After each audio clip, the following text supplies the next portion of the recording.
Mrazenie ruského majetku je krádež. Doslova lúpež.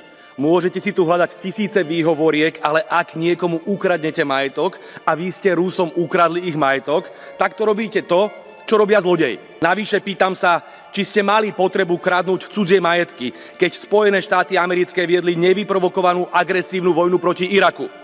Kradli ste majetky Američanov, keď NATO bombardovalo Belehrad a keď protiprávne odtrhlo Kosovo od Srbska?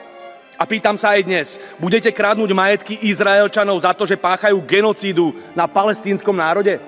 Prosím, spamätajte sa a prestaňte liať miliardy a zbrane do Ukrajiny. Miliardy potrebujú chudobní Európania, je to nefér voči našim vlastným občanom. Tie vaše sankcie proti Rusku nefungujú. Bol som pred pár dňami v Moskve a videl som na vlastné oči, ako Rusko prekvitá.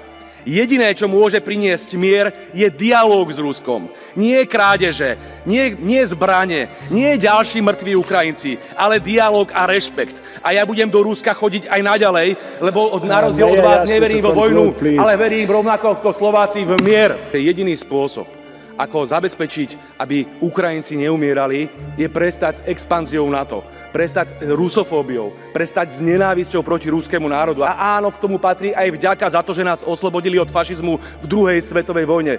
A patrí k tomu áno aj ospravedlnenie za to, že tu prijímame rasistické, militaristické a nenávistné deklarácie.